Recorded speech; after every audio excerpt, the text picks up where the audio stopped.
What rule has been made because of you? Radiation safety office at my university was established because of me. I was shooting lasers out of my lab window in the wee hours of the morning, maybe 2 AM, showing someone how you could see it on buildings way across campus. Then I targeted some cars to show how the reflectors on car brake lights really reflected at the night. One of the cars, several hundred yards away, had really reflective sides for some strange reason, until the police lights came on. Reflection was a police decal on the side. This was 40 years ago, and lasers were fairly new, and the cop had seen how people got killed by lasers in Star Wars. Next thing you know, right up, and radiation safety office, which as far as I know, is there to this day. Dunno why it's amusing to put laser dots on faraway structures, but it is. Even with just a little handheld green laser. I don't shine it at vehicles though. My hand's not particularly steady in the spot it hits, never mind the visible path from it scattering off water, vapor, dust, whatever, which is the primary reason I have it. It's good for pointing out things when doing astronomy is way too bright for me to be comfortable doing that.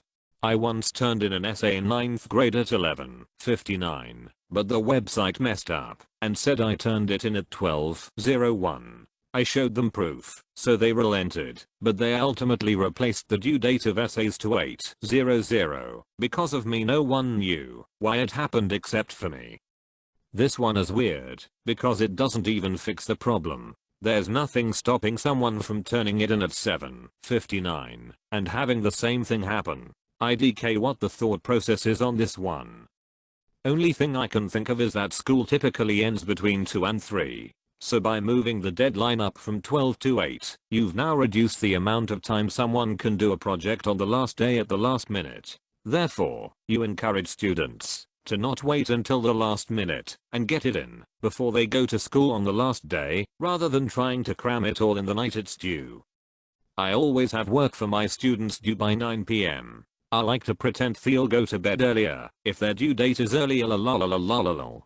This happened quite a few years ago at my hairdresser's. So usually, as you'd expect, the order you get your hair cut follows first come, first serve. One day I went there, some family came in after me and insisted they came first. I was sure I came first, and so was my hairdresser. The hairdresser called me up when it was my turn, which resulted in the other family causing a big scene. To avoid the fuss, I just told my hairdresser he could serve them first, which ended up in me waiting for their entire family of 5 getting their hair cut first before I could. My hairdresser could see that I was upset at the wait, so he cut my hair for free that day, and the next time I went there, he had numbered cards in which you had to take, so he knew what order people came in. He still uses those cards today, and every time I think to myself, I did this.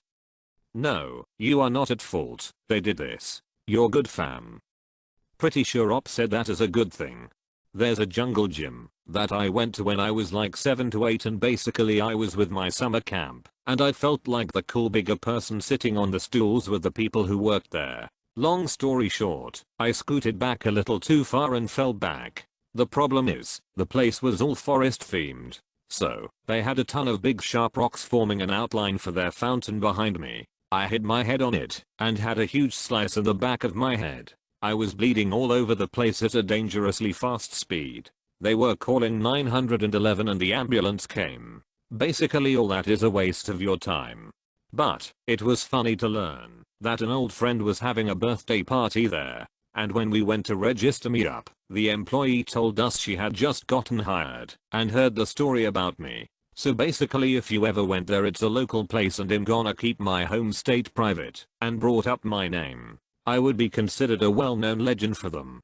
Finally my time to shine. So there's this local ice cream buffet near my house, and along with many toppings, there is melted marshmallow as syrup. So a lot of times I would go there, get the biggest bowl, put only a small scoop of ice cream and load my bowl with marshmallow. After about a month or so, they stopped serving the marshmallow, and I thought they just stopped selling it. Until today, when I asked if they stopped selling it, and the guy said that now you have to request the marshmallow, and someone will pick your bowl, take it inside, and put the marshmallow for you. He said they started doing that because there were some people who would go there to only eat the marshmallow and nothing else. Some people, did he give you the look too? Nah, he probably didn't even know it was me, but it would be funny if he did. It kind of sounds like someone else was a more heinous offender. Did they commemorate it with his face? I can't prove it, but I got my whole high school's dress code changed. Yes, a private school. Dress code was dress pants and a shirt with a collar, no writing. It was super relaxed. Everyone dressed preppy, Tommy Hilfiger like back then. Then there was me. I hated the school, the students, and being there. You can already see where this is going. I was that kid. I found some pretty crazy collared shirts at Goodwill. I found some crazy flamed dress shirts at the mall. At one point, I borrowed my grandpa's 4th of July pants. There were a pair of bell-bottoms dress pants from the 60s that were tie-dyed red, white and blue. The new rule the following year, which I no longer attended, was black, blue, or tan solid color dress pants and a solid color dress shirt. No more flames, green and orange stripes, etc. Yes, I ruined it for everyone.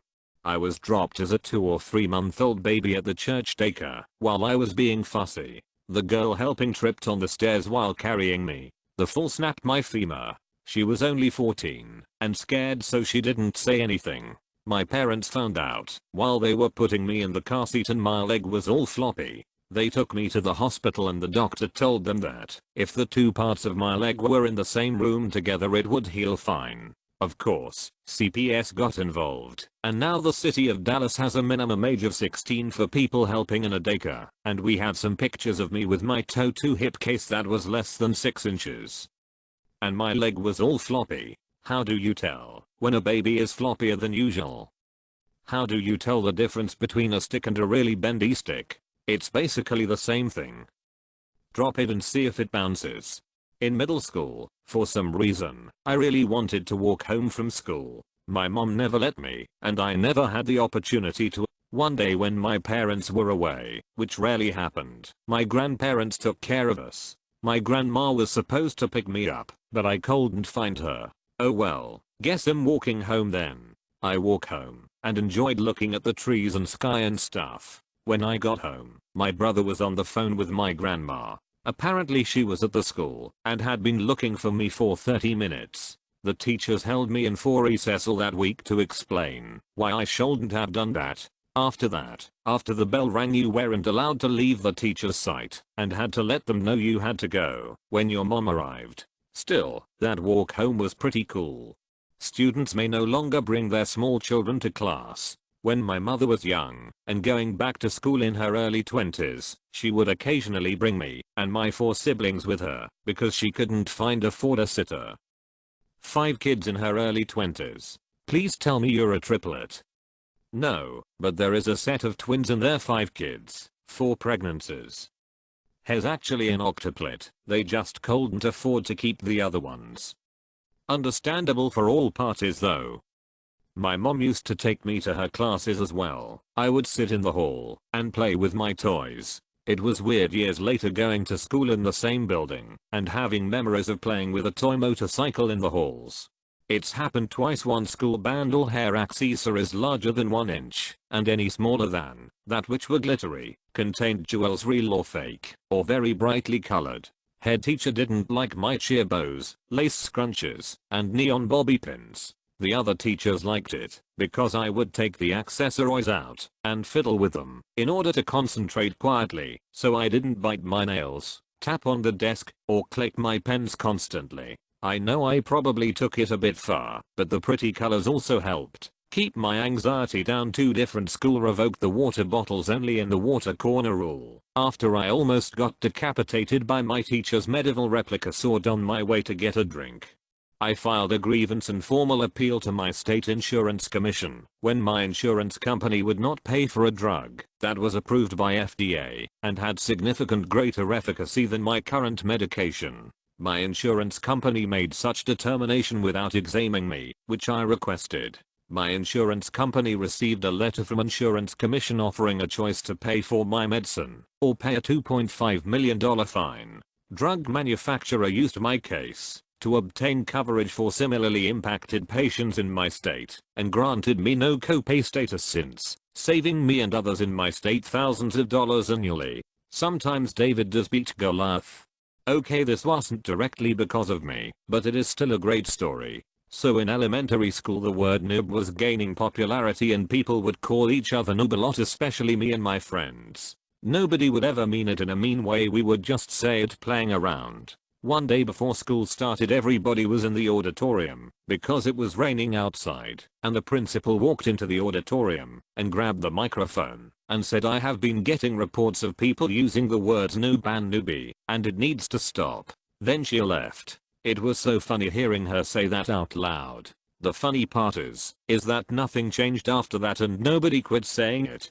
Must follow paths during Duke of Edinburgh Award. It's an award you get in the UK if you fill a bunch of criteria, one of which is a hike. My school organized a hike for our year to fill out that criteria. I went on the hike, didn't follow the path, and fell off 2 fences. First fall I landed on my head and arm, damaging 2 ligaments and becoming a bit dizzy. The next fall 3 minutes later I fractured my thumb. We didn't trespass, we just misread the map. The entrance to the path was 5 meters to our right.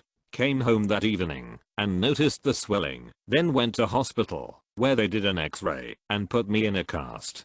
My high school programming class was graded based on test cases, meaning if you solved all the cases correctly, you got full marks. I finished my final exam early and was a bit bored, so I decided there was no harm in challenging myself to some good old code golfing. Minimize the number of characters in my code. I managed to create completely unreadable code for each problem, filled with ternary operators, and compiled with so many warnings that would fill the entire terminal, but somehow still worked and passed all the test cases. I got full marks, and from next year onwards the teacher instituted a 20% code style component. Not really a rule, but I'd like to share. At the youth center there is a sliding window to a room and a locked door. The keys for the building are stored in there. The door is always locked. I opened the window with a pair of scissors to make enough room for my fingers to fit through. I'd climb and grab the keys for the music room, go down and plug a bass in. They didn't really mind because it kept me from being irritating, and I know how to look after the equipment. People started asking me for other keys to get in other rooms, offices, and for the gate front door. That window was bolted shut because I told the workers that people started asking me for other keys.